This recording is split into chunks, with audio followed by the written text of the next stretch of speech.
Hi, Lara. Please call me Cybil. Lara continued to avoid eye contact. I think we both know you didn't get those bruises from playing dodgeball. Cybil spoke in a soft, soothing voice. Lara continued sitting there, still not saying anything. Pursing her lips together, Cybil continued. Did that boy hurt you? The one in the car? Lara let out a soft chortle. No, he's not like that, she said. Sniffling, Lara brought her knees up to her chest, wrapping her arms around them. Then what happened? Your parents? You wouldn't believe me. Cybil lightly placed her hand on top of Lara's. Sweetie, I'm an ER nurse. You have no idea the things I've seen. Would you believe I was attacked by a giant inkblot monster? Cybil considered this for a moment. Well, that's a new one. Where'd you get that from? Just something from a dream. Lifting her head to face Cybil, Lara brushed her messy brown hair out of her face. Cybil looked into Lara's puffy eyes. With a start, she stood up from the bed. Memories flooded back to Cybil. Lara in the mirror, a knife pressed to her wrist.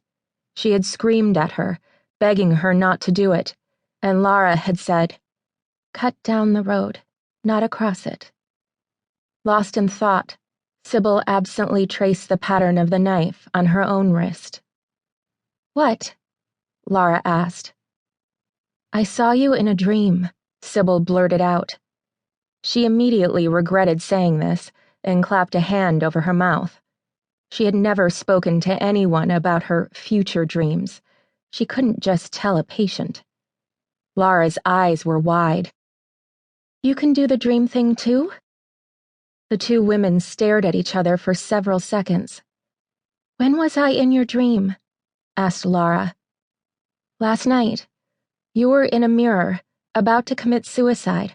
I screamed and you saw me for a moment before the mirror exploded, Cybil said. Lara shook her head.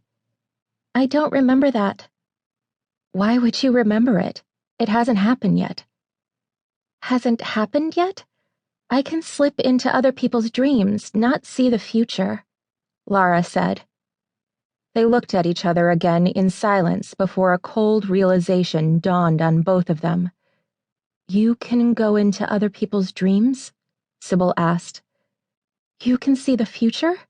Lara questioned. What are you? They both asked simultaneously. You're accusing me of what? Yelled a female voice several rooms over. Both Cybil and Lara looked toward the sound.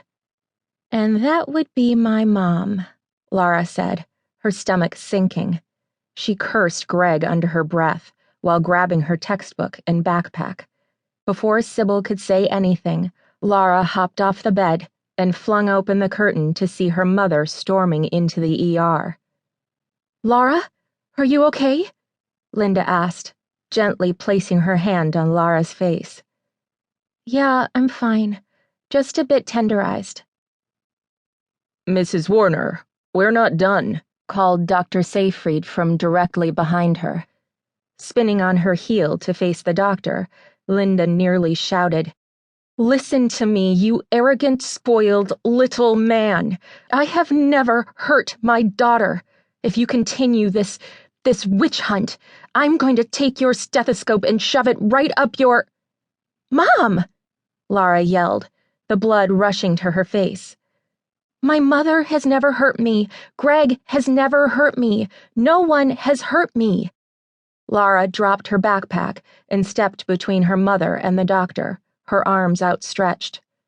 I just want to go home. Dr. Seyfried looked toward Cybil. Following his gaze, Lara watched her give a reluctant nod.